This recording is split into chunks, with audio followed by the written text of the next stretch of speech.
Uncle Gerald's memory isn't what it used to be.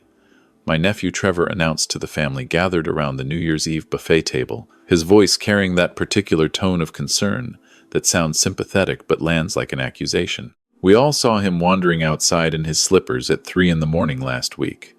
Honestly, I think it's time we had a serious conversation about whether he should really be living alone out here. I stood in the doorway of my own cottage, champagne flute in hand, watching 23 members of my extended family turn to look at me with varying degrees of pity and worry. My sister Margaret's expression was the worst. That's when I decided to show them all exactly how sharp my memory really was. But I'm getting ahead of myself. Let me back up to how this whole mess started. My name is Gerald Morrison. I'm 67 years old, and I spent 32 years with the RCMP before retiring 5 years ago.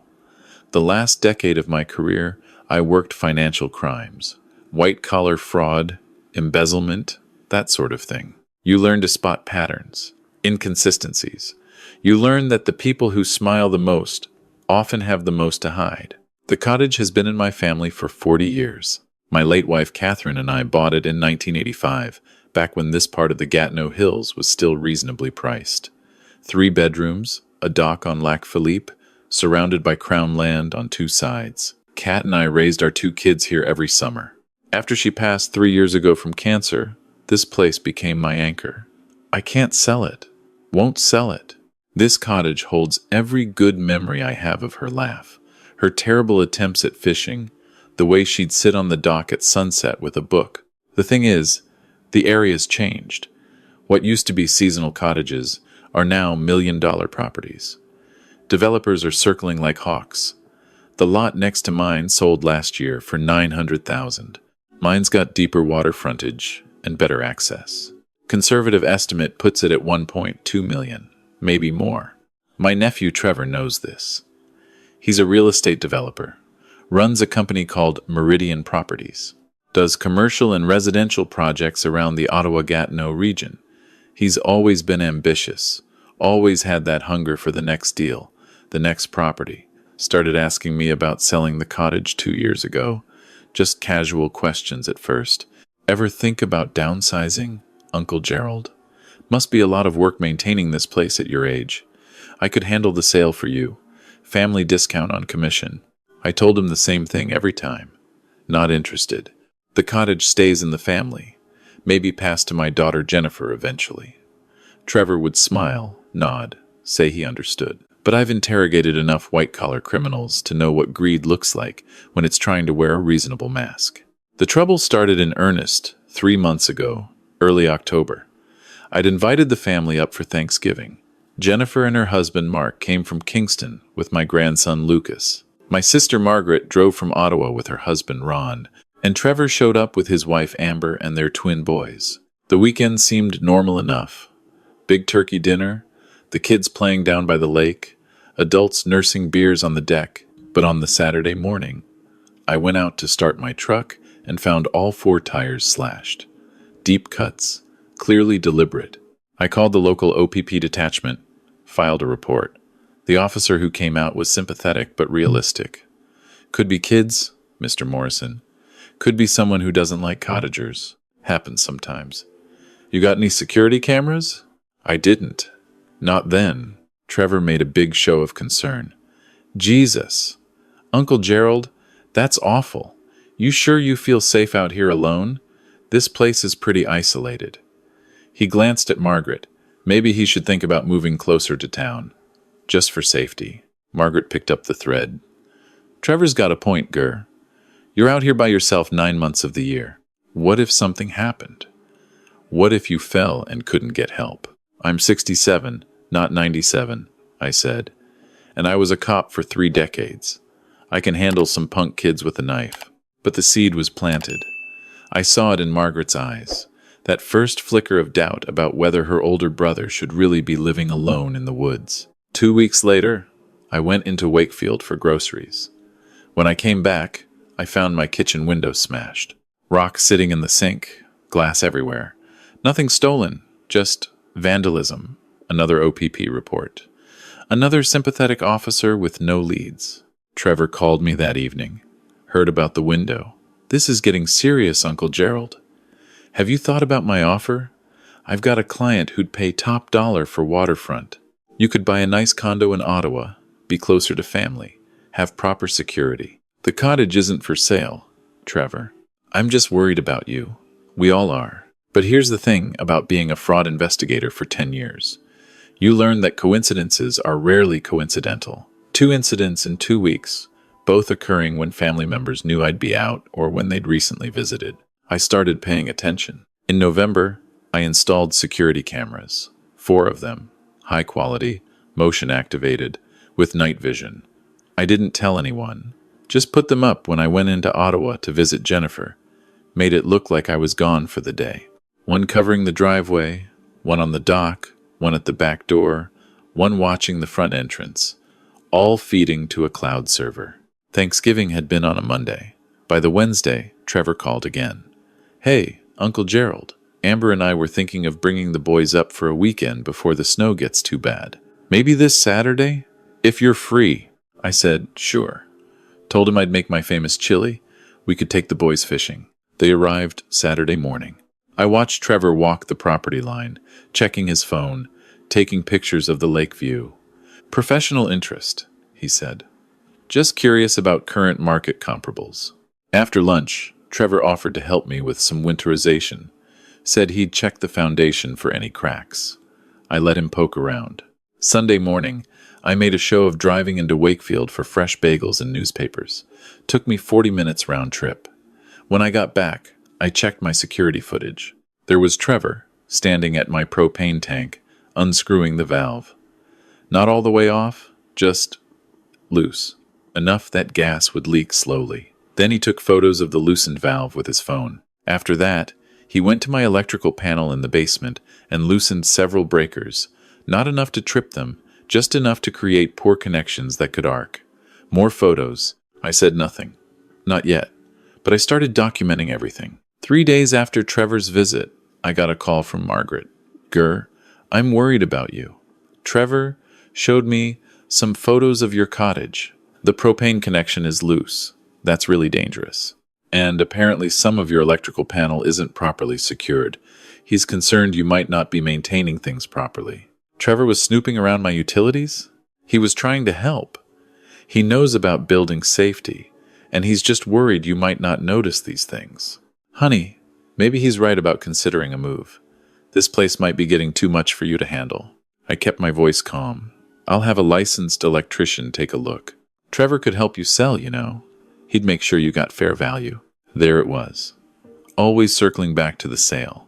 I called a friend of mine, Doug Petrie, who'd retired from the RCMP fraud division a year before me. Explained the situation. He came up to the cottage, reviewed my security footage, and whistled low. That's sabotage, Ger. Clear as day. What's his play? Make me look incompetent. Worried family pushes me to sell. He swoops in as the helpful nephew who'll handle everything, probably has a buyer already lined up, maybe even buys it himself through a shell company at below market value. Doug nodded. Seen it before. Elder manipulation. Harder to prosecute than you'd think, especially when it's family. They just say they were concerned, acting in your best interest. Need more than footage of him loosening a valve. So I keep documenting. And be careful. Men who are this calculated don't stop when their first plan fails.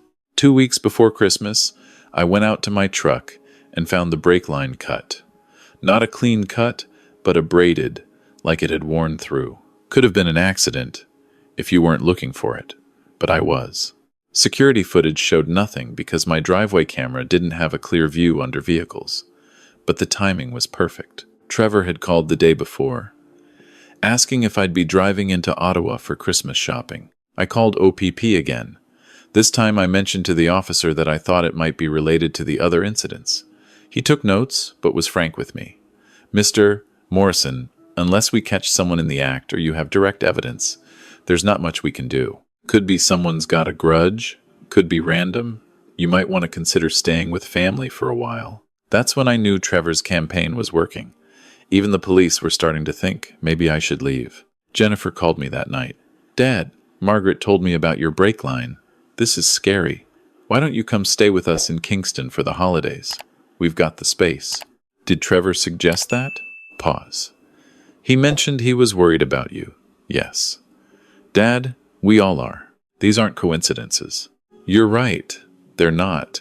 Then come stay with us. Please. I told her I'd think about it. But I wasn't running from my own cottage. This was my home. Kat's home. And I wasn't going to let some ambitious nephew with dollar signs in his eyes push me out. Christmas came and went. I drove down to Kingston, spent 3 days with Jennifer and her family. It was good to see Lucas, watch him tear into presents, argue with Mark about whether Die Hard counts as a Christmas movie. But the whole time, my mind was on the cottage, what Trevor might be planning next. When I got back on Boxing Day, I checked the security footage. Nothing obvious, but I walked the entire property, looking for anything off. Found cigarette butts behind the shed. I don't smoke. Never have. Trevor smokes Marlboros, I'd noticed. He tries to hide it from Amber, but I've seen him sneak out at family gatherings. Then I found the trail camera, not one of mine.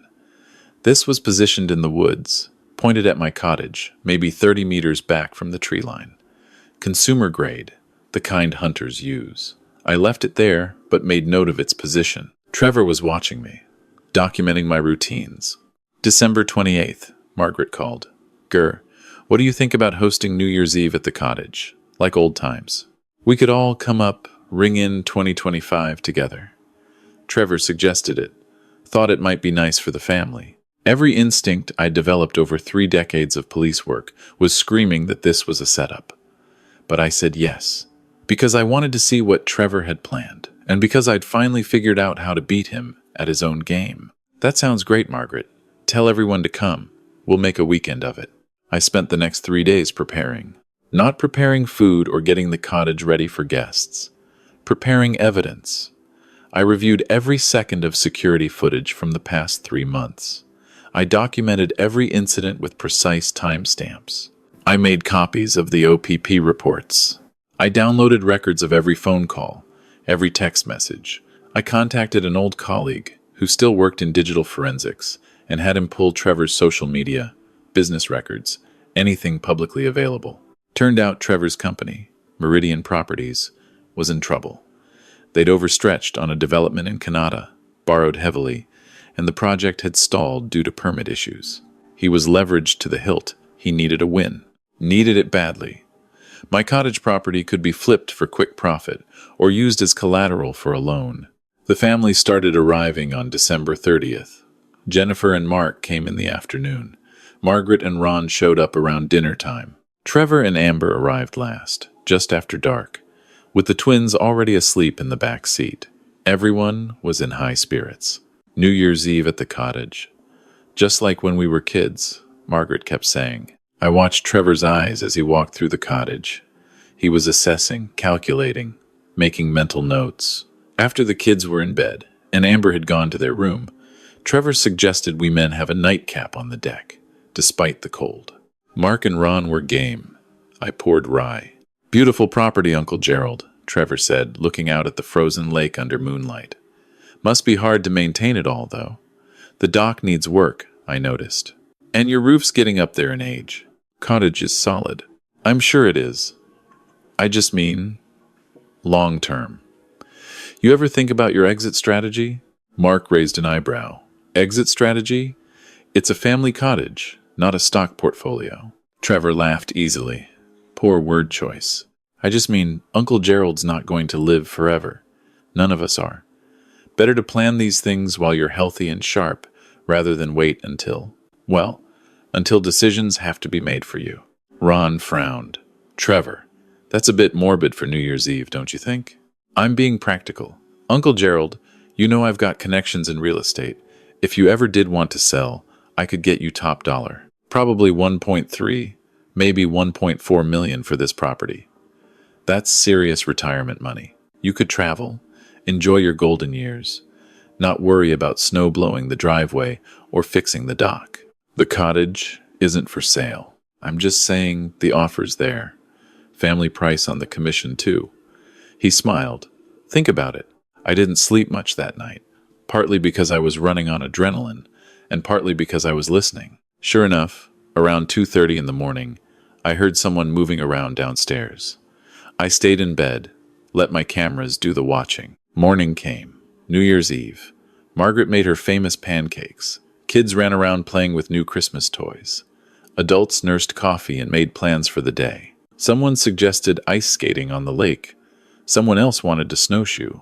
Normal family chaos. Around noon, I made a show of bundling up in winter gear and announcing I was going for a walk. Need to clear my head? Get some fresh air? I'll be back in an hour or so. I headed out toward the trail that circles the lake. But I doubled back after 5 minutes. Came up through the woods where Trevor's trail camera couldn't see me. I settled into position behind the shed with a clear view of the cottage's back door. 15 minutes later, Trevor came out. He was wearing a heavy coat, boots, gloves. He looked around carefully, then walked to the propane tank. From my position, I watched him take out his phone, start recording a video. He crouched down by the tank, examined the valve. "This is really concerning," he said into his phone's camera. "Uncle Gerald's propane valve is barely connected. This is a serious safety hazard. You can see here how loose it is.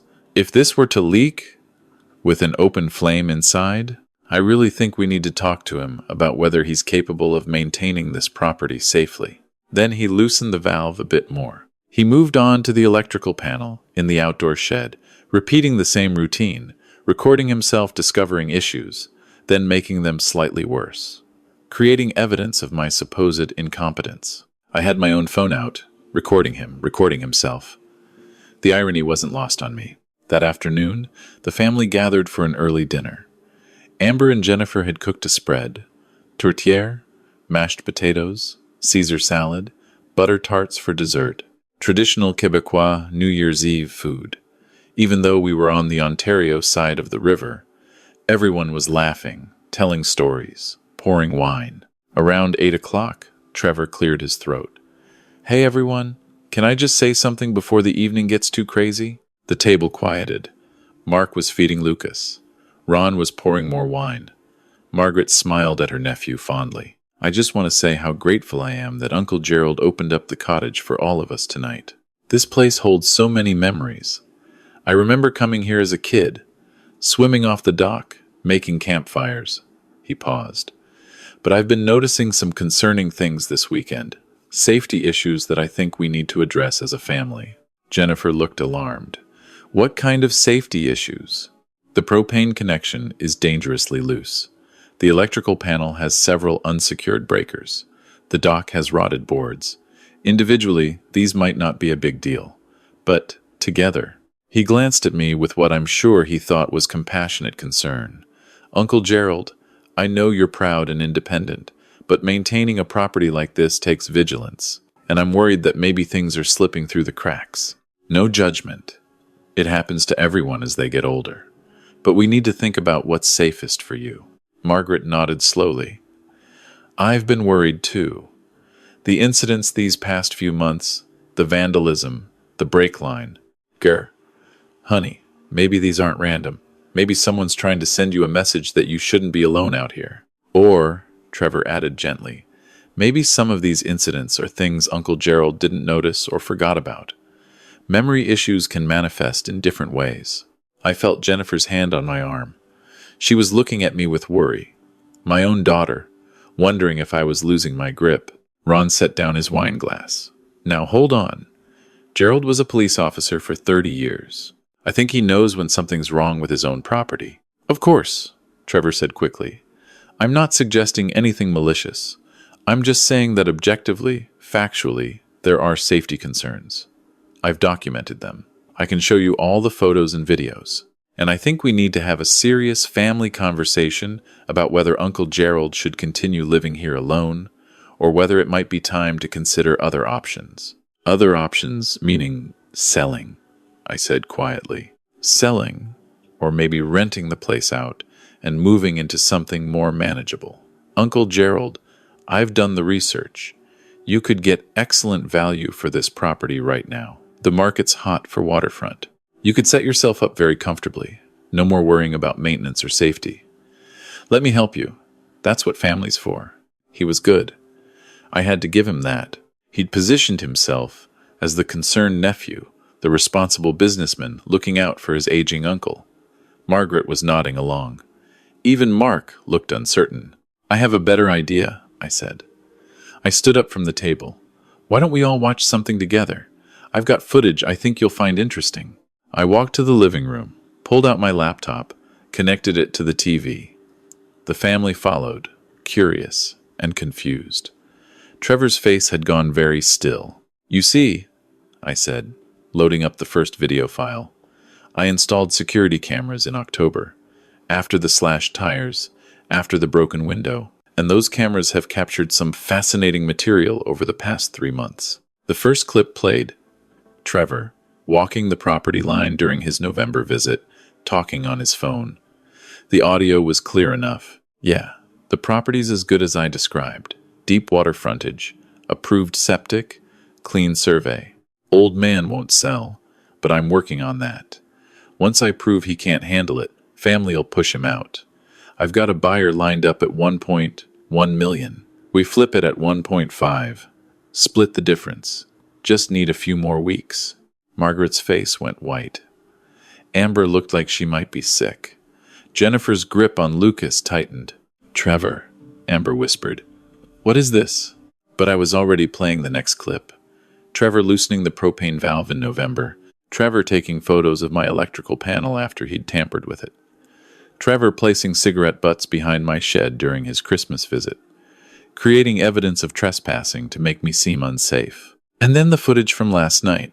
Trevor moving through the cottage at 2:30 in the morning, quietly relocating items. My reading glasses placed in the refrigerator. My keys moved from the hook to the bathroom counter. My medication bottles shuffled. Small things, designed to make me look confused, forgetful. Gaslighting, in its purest form. Finally, I played this afternoon's recording. Trevor discovering problems he'd created, recording his concerned commentary, building his case that I was incompetent. When the screen went dark, the silence in the cottage was absolute. You could hear the old furnace humming in the basement. Someone's phone buzzed, ignored. Trevor had gone pale. "Uncle Gerald, you're taking things out of context. I was trying to help. By sabotaging my property? By attempting to manipulate the family into forcing me to sell? I never sabotaged anything. I was documenting existing problems." I pulled out my phone, played my own recording from this afternoon. Trevor's voice crystal clear. "This is really concerning. Uncle Gerald's propane valve is barely connected." And then the unmistakable sound of him loosening it further. "You staged every incident," I said calmly. "The slashed tires, the broken window, even the cut brake line. All designed to make me look vulnerable, make the family worry. Set up your pitch that I should sell. You're in financial trouble with Meridian Properties. You're over-leveraged and desperate. You saw my cottage as a quick score, and you thought I was too old and stupid to notice what you were doing." Jennifer was crying. Mark had his arm around her. Ron looked stunned. Margaret kept saying, "I don't believe this," over and over. Amber stood up. "I need to get the kids. We're leaving." "Amber, wait," Trevor started. But she was already walking toward the bedrooms, her movements sharp with fury. "I've already sent this footage to the OPP," I continued, "and to a lawyer friend of mine who specializes in elder abuse cases. What you've done is criminal, Trevor. Fraud, sabotage, attempted manipulation of a vulnerable person. The brake line tampering alone could get you charged with attempted manslaughter. I never touched your brake line. You were the only person who knew I'd be driving into Ottawa that week. You've been tracking my movements using that trail camera you planted in the woods. And I found your Marlboro butts under my truck around the same time the line was cut. The OPP will test those for DNA. That was a bluff. I hadn't had them tested. But Trevor didn't know that, and his face told me I'd guessed right. Margaret found her voice. I'm so sorry. I had no idea. I thought he was just concerned about you, I thought." She couldn't finish. "I know, Marg. He's convincing. That's what makes this kind of fraud work. The victim gets isolated, everyone thinks they're helping, and meanwhile, someone's pulling strings behind the scenes. I've investigated 100 cases just like this. I just never thought it would happen in my own family. The New Year's countdown was happening on the TV. Someone in the crowd in Times Square. Nobody in the cottage was paying attention. Trevor stood there, trapped, his carefully constructed manipulation falling apart. "You're a 36-year-old man who tried to con his uncle out of the home where his aunt died," I said. "Where your mother played as a child. Where your own sons just played this weekend. And you did it for money. Not even that much money in the grand scheme of things. Just enough to plug the holes in your failing business." "Meridian's not failing," Trevor said weakly. "Your most recent quarterly report suggests otherwise. I have friends who can access public business records, Trevor. You're 3 months from bankruptcy if you don't find capital fast." Amber returned with the twins, both boys confused and sleepy. She wouldn't look at Trevor. "We're getting a hotel in Wakefield. Don't call me tonight." "Amber, please." "Don't." Her voice cracked. "Just don't." They left. The cottage felt bigger with them gone. Mark quietly took Lucas to bed. Ron and Margaret sat on the couch, Margaret crying softly into her husband's shoulder. Jennifer stood next to me, her hand still on my arm. "Dad," she said, "I'm so sorry I doubted you." "You didn't. You were worried. That's what he counted on." Trevor was still standing there, looking at nothing. "I wasn't going to hurt you. I just needed the property. Just needed this one thing to work out. You cut my brake line." "I didn't. I wouldn't. I just wanted you to sell. Not. I would never actually hurt you. But you were fine with terrorizing me. Fine with making me look incompetent to my own family. Fine with stealing my home." He didn't have an answer for that. The fireworks started at midnight. We could hear them in the distance, people celebrating in Wakefield and Chelsea. The start of a new year. In the cottage, we sat in the near dark, the only light coming from the dying fire in the hearth. Trevor left around 1 in the morning. Said he'd get a hotel, talk to a lawyer. I told him to enjoy that. Margaret and Ron left early the next morning, Margaret hugging me tight, apologizing over and over. Jennifer and Mark stayed one more day. We didn't talk about Trevor. We talked about Kat instead. Shared memories, reminded each other of the good times. 3 days after New Year's, the OPP arrested Trevor at his office in Ottawa, charged him with fraud, mischief, criminal harassment, and several other counts related to the sabotage. Turns out my brake line hadn't been the only thing he'd tampered with. Digital forensics found texts between Trevor and someone named Rick, discussing ways to make the old man nervous. Rick turned out to be a friend Trevor had paid to do some of the dirty work. Rick sang like a canary once he realized the charges he was facing. Trevor took a plea deal in March. 2 years, probation, community service, restraining order, keeping him away from me and the cottage. He had to pay restitution for the damages. Meridian Properties filed for bankruptcy in April. Amber divorced him by summer. Margaret and I are working on rebuilding our relationship. It's slow, but we're getting there. She's stopped suggesting I sell the cottage. Jennifer and Lucas come up every few months. Lucas is learning to fish, just like his grandmother taught me 60 years ago. I'm still here, in the cottage, still watching the sun rise over Lac Philippe, still maintaining the dock and fixing the roof when it needs it. I'm 67 years old, and I survived a war with my own nephew, because I never forgot the first thing they taught me in the RCMP. Pay attention, document everything, and trust your instincts. The cottage isn't worth $1 million to me. It's not worth any amount of money.